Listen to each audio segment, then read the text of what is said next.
Frank, you appear to be on mute, sir. I guess I have very little to say. Fair enough.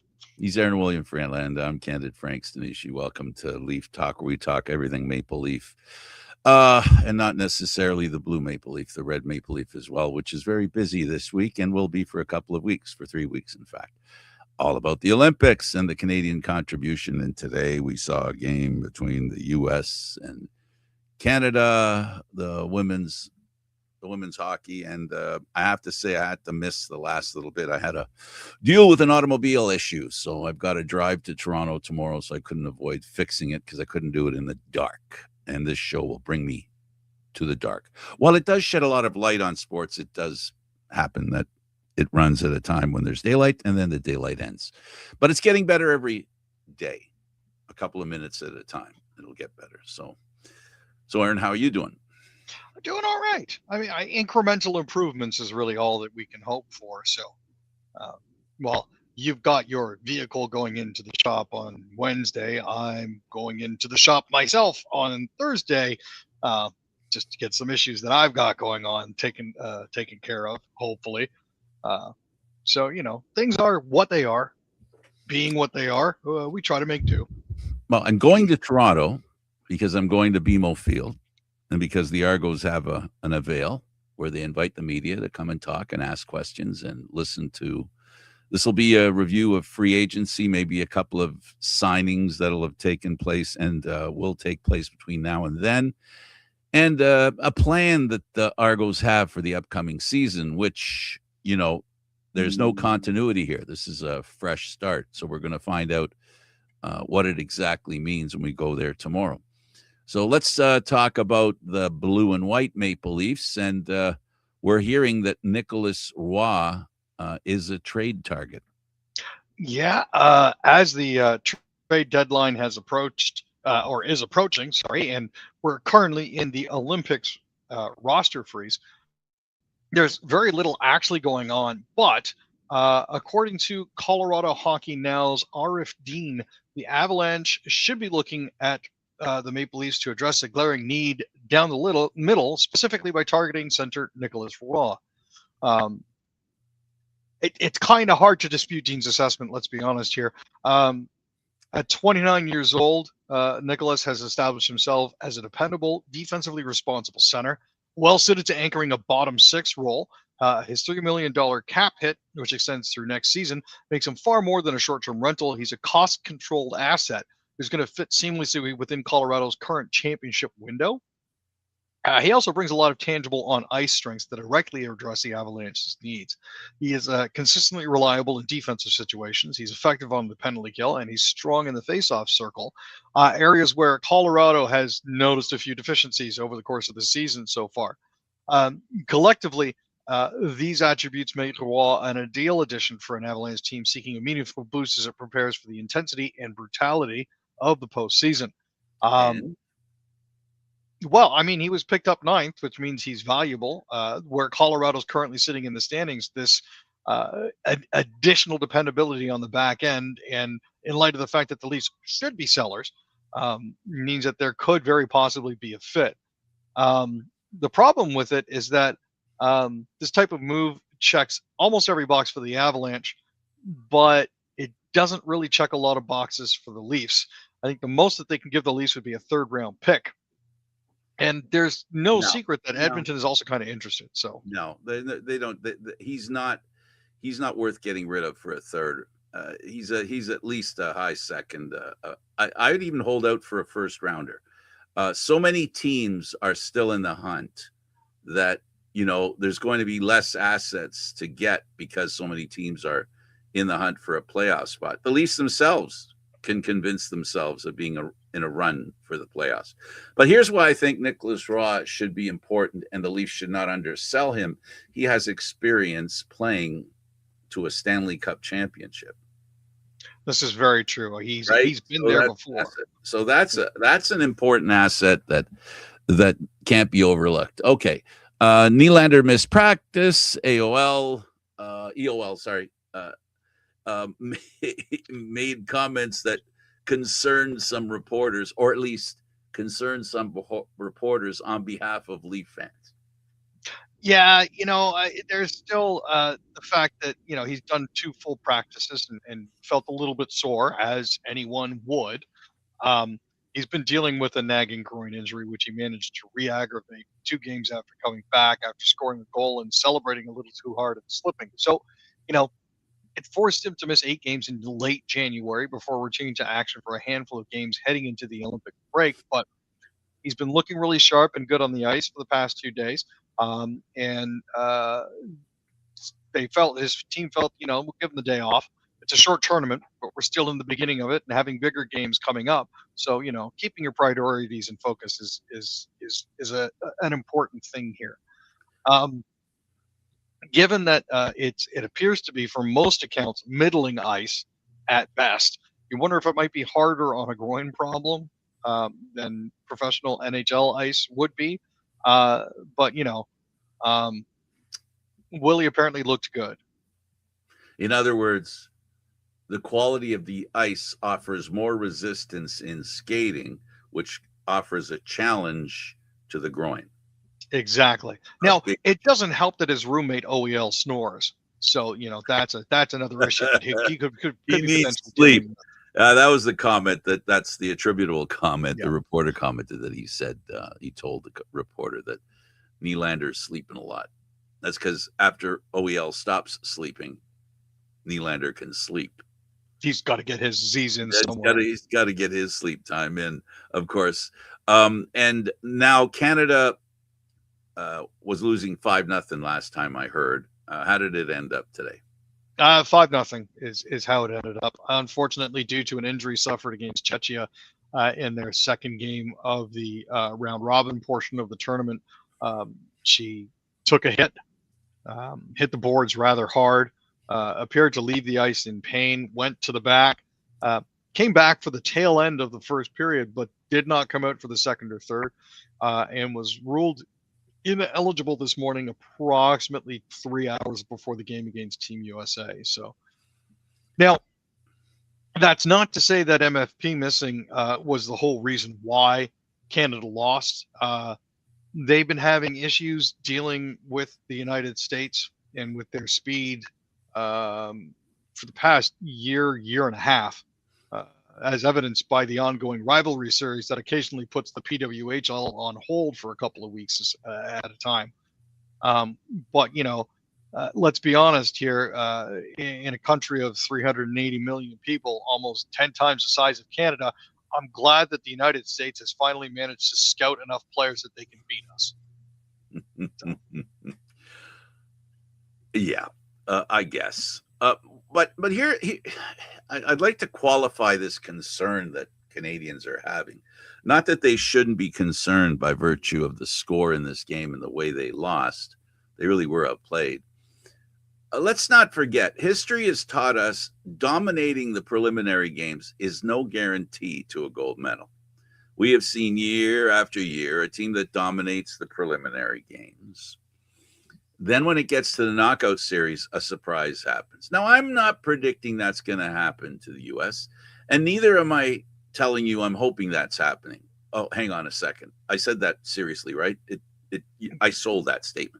Like your face was making the appropriate expression. Okay, because I don't want people to think that I hope the U.S. loses somewhere down the road, because that would be poor sportsmanship on my part. And I know it would be a little pro-Canadian, but okay, what the heck? I'm pro-Canadian. So anyway, so they can win this game. They can lose the next game. All Canada has to do is play enough to make it into the knockout round and get the best opponent they can in that knockout round. That's the important factor that the Maple Leaf female version of hockey needs to perform.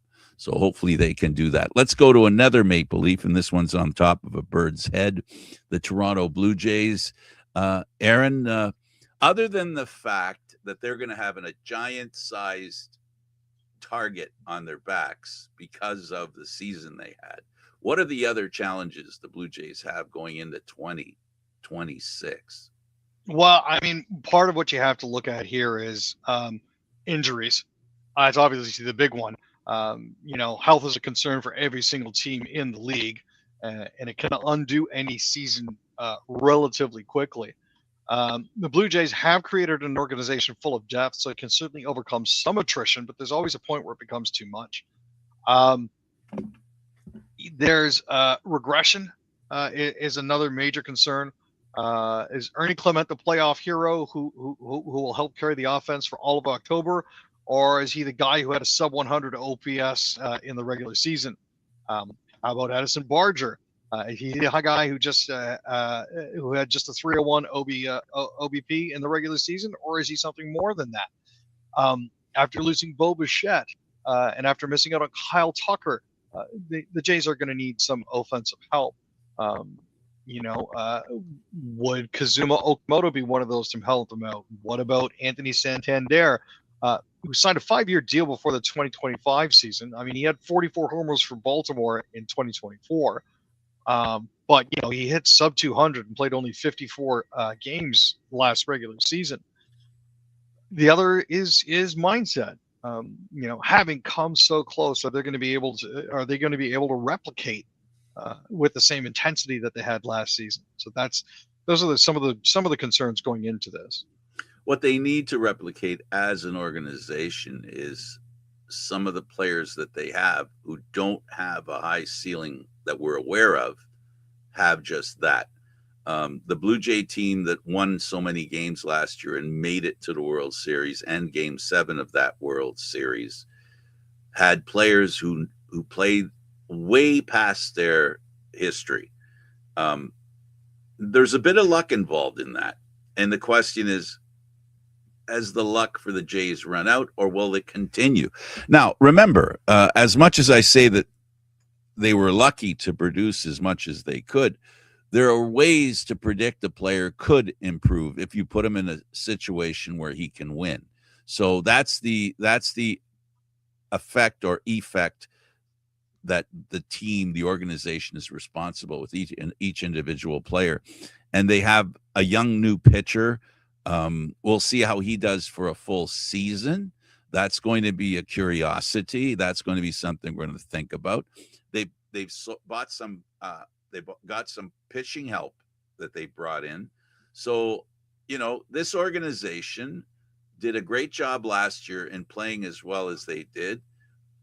Unless they win the World Series, that last season will always look like the year that was their peak, right? And that's the danger here for the team in regards to because they have to work twice as hard now to get to where they ended up last year, because they're carrying the burden of people saying, it's the Blue Jays. They were in the World Series. We got to be up for these guys. So hopefully they can overcome that, and hopefully this Blue Jay team will be very competitive this year, Aaron. I'm hoping to go there at least once to watch a game. I enjoy going to the Sky Dome. All right, Rogers Center to watch a baseball game. There's some nice stuff they did to the stadium. I got to say, you got to give people credit where credit is due, and it's easy to dislike or wish the worst on the company, the behemoth that is Rogers. No, that is very true. They have made some very nice updates, but unfortunately, along with that comes jacked ticket prices and dissatisfied season ticket holders, and the added burden of the expectations of fans to go along with all of that, which is something not a lot of them have really dealt with before. Like the last time the Jays went far in the playoffs, none of the guys that are on the current roster were there. So it's one of those things, where they now have to adjust that. So that is. Can they keep the guys on the roster? Because, along with surprising season come raised expectations financially for each individual player who had the kind of season that a few of them had last year. Yeah, it's very true. Let's talk about another piece of good news. We all love Joe Carter. We all remember that home run. Touch 'em all, Joe. If you remember Tom Cheek's statement, they're going to put a reminder in front of the stadium of him posing or a statue representing that hit, that home run, that World Series ending beautiful shot to left field. Yeah, they called Joe into the offices back on June 19th, 2025, just to let him know that had a position available for him that might require some modeling. They're actually going to be unveiling the statue on July 18th. It will be in between gates 5 and 6, so it will be very accessible. Everybody will have a chance to go by and say hi and take a look at just a little bit of Major League Baseball history and Toronto Blue Jays history. So great, long overdue. I believe it's going to be where the Ted Rogers statue was. As far as I was aware, scuttlebutt and information that had come out about it was that, yeah, Rogers would be so if either coming down or moved. I only say that so that you know where it's going to be. It's going to replace the Ted Rogers statue that was there. Let's go on. Go ahead. I was going to say, I think it'll be interesting to see what pose they put him in. Well, it's I get an image of him waiting, hoping for that ball to go over the fence. I hope that's the image they have. That moment when he's waiting to see if that ball goes over the fence. The look on his face, the way way he was holding the bat. And I'm saying this all from memory. I'm not looking at it right now. So that's what I hope. Anyway, what do you think? I was personally hoping they tried to capture him leaping in the air as he was running towards first base, because that's iconic too. Yes, but I definitely think the expectation of the ball leaving the park would be the pose that I would go with. Well, Aaron, I like your idea. I think that's a great idea. If they can figure out how to suspend this statue. It'd be interesting. So figure out a way to suspend the statue. Okay, let's talk about our friends, the Raptors, who are in a playoff spot. They're playing quite well. Tell us about them, Aaron, and how they're doing. They did some cap space work. They traded for a player they have no intention of using. What else do we need to know about the Raptors right now? Well, Toronto has actually officially improved to 21-7 against teams that are below 500. They lay a spanking on the Indiana Pacers, 122-104 on Super Bowl Sunday.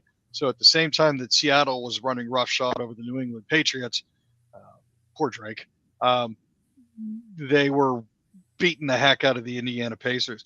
Scotty Barnes had 25 points, 14 rebounds, and 4 blocks. RJ Barrett had 20, and Sandro Momakalashvili added 17 off the bench.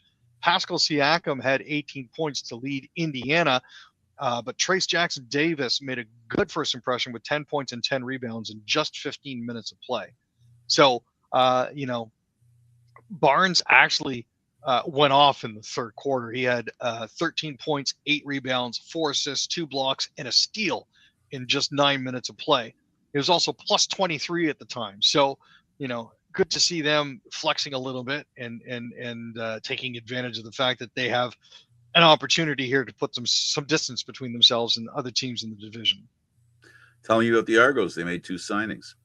Yeah, as we're approaching free agency here, they signed Trey Rucker and Solomon Davis. Rucker most recently spent time with the Washington Commanders back in 2025. And Davis played 12 games at Central Michigan in 2024, hauling in 19 passes for 350 yards and 3 touchdowns.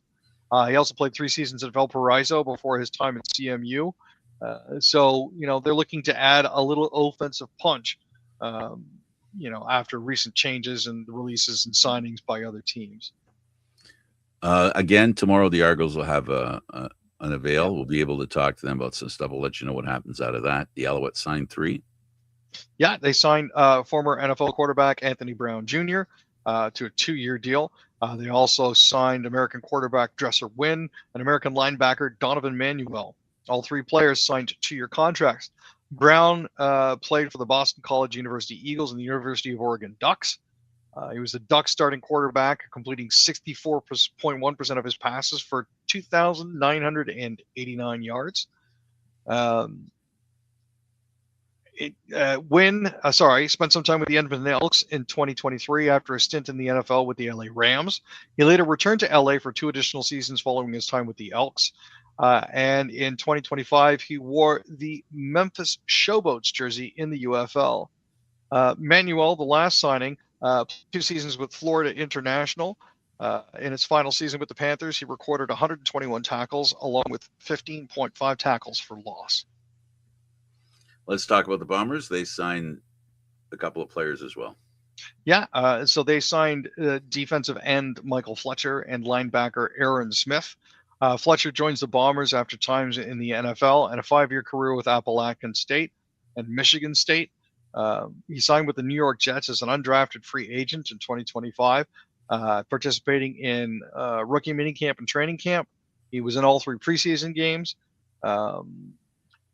Smith signed with the Bombers after signing in the NFL in a 4-year collegiate career with South Carolina State. Smith also joined the Jets as an undrafted free agent, participating in the minicamp and training camp. He was also in all 3 preseason games, had 4 tackles, 1 knockdown, and 1 quarterback hit. Let's go to the Olympics. Start with downhill. Sure. So Jack Crawford was looking pretty good there, I'll be honest with you. He posted a time of 1:53, which was good enough for 9th place in the men's downhill. He was the top Canadian in the field. That also included Cameron Alexander, who finished in 14th, Jeffrey Reed, who finished in 25th, and Brody Seeger, who finished in 28th. But the hill's really bumpy, according to a lot of people, which helped contribute to Lindsey Vaughn's fall as well. She required surgery in 2 places on her tibia. Absolutely shattered it coming down off the hill. But yeah, he was very grateful to finish in the top 10. So good on him for that. Talk to me about speed skating. So Malte added bronze, which is another Olympic milestone for her. It's been 16 years since she made her Olympic debut for Team Canada in Vancouver in 2010. She's now 35. She's in her 5th Olympic Games. As far as anybody else is concerned, she has nothing left to prove, but she went and got herself a bronze medal, so that's awesome. She actually translated her training and her desire into a time of 3:56.93, the exact time of the previous Olympic record that had been set 4 years ago at Beijing in 2022. So that's, a good way for her to end if she does decide to hang them up. But she's always telling her husband, hey, if I feel like I got one more in me, I'll go for one more. Let's talk about hockey. Day 1. Yeah. So for Team Canada, after having their game against Finland canceled due to an outbreak of the norovirus, they had to wait until the 3rd period before they actually managed to get anything clicking against Switzerland. They finally managed to pull out a 4-0 win. They led just 1-0 after 40 minutes, despite outshooting the Swiss 30-3. At the end of the game, they had actually ended up outshooting the Swiss 55-6. Canada dominated the game. They just could not find a way past the Swiss goalie. And as far as I'm concerned, she may have played herself onto a PWHL roster at some point. Without doubt. Let's go to day 2 and let's talk about cross country. So I don't know if you're familiar with the McKeever name, but they are some of the most decorated athletes when it comes to cross country skiers. Milan Theriot and Rob McKeever were both Olympians in cross-country skiing. His uncle Brian McKeever won 20 Paralympic medals in cross-country skiing, with Robin as his guide for many of them. Xavier wasn't pushed to follow in their footsteps, but on day 2, he finished 13th in the men's 20-kilometer skiathlon, first men's cross-country race of the games. That's a fantastic debut for him. The only place for him to go from here is up. Let's talk about Bloman's disappointment. Yeah, it's a long road, man. Ted Jan Bloman was participating in the men's 5,000. He's 39 years old. He was really, really pushing. You could see it during the first part of the race. He did actually manage to keep his lap times under 30 seconds, but by the end of the race, you could tell that he was flagging. It's unfortunate. He ended up off the podium this time around, while Italy's Riccardo Lorello took bronze. Norway's Sandor Eitrim won gold, and Czechia's Metode Jelek skated to silver. Let's talk about figure skating. How did Canada do, Aaron? Well, unfortunately, we didn't do as well as we could have in the team skate. They ended up finishing 5th overall. It was the United States who defended their Olympic gold. Canada entered the day in 4th place, just a few points back of Italy. But unfortunately, their scores weren't quite enough to get them over the top. Beautiful. Let's go to day 3 and let's talk slope style. So we managed to capture our second medal, another bronze. Megan Oldham grabbed the bronze. Every athlete gets to do 3 runs, but only their best score counts towards the final ranking. So she got a score of 76.46 for her third run. She canned up in her second run and got a score of 38. Her first run was a 69.76. So this put her behind gold medalist Mathilde Grimaud of Switzerland, who got an 86.96 for her second run, and silver medalist Eileen Gu of China, who got 86.58. So 2 medals in that point. Day 3 women's hockey. Italy stuns Japan, wins and goes to the quarterfinals. Good for them. This is absolutely massive. I cannot imagine how they actually felt, but they hung a 3-2 loss on Team Japan, who were pressing late. Looked like they might have actually managed to tie it up, but unfortunately, it didn't quite work out that way. There was just a little too late. It all came about in the worst of ways that you could possibly imagine. Cross wires by a couple defenders allowed Kristen De La Rovere to score with her own rebound after they coughed up the puck. Day 4, speed skating. So Canada won silver in the short track speed skating mixed relay. This is one of the new ones that they're trying out this year. Kim Boutang, Courtney Sarot, William D'Angelo, and Felix Roussel were the team. Canada sat in third place as Italy and China went out front. Near the midway point, Belgium was actually able to pass Canada, but 3 laps later, a really good exchange allowed Canada to get back into podium position. Roussel made a pass with 3 laps to go to get the team into second place, and they managed to hold on. So fantastic stuff. Well, we'll have to leave it there. The NHL, we can always tell the same stories we missed today. We can tell them next time. We'll see everybody again on Thursday. My name's Candid Frank. He's Aaron William Freeland. Thank you for watching, everybody. See you next time. Enjoy the Olympics. I'm telling you, it's always exciting watching the Olympics, but a little teary-eye for the women today in hockey. They'll recover. I hope so, Aaron, because it's very important to me that Canada do well at the Olympics. Always is.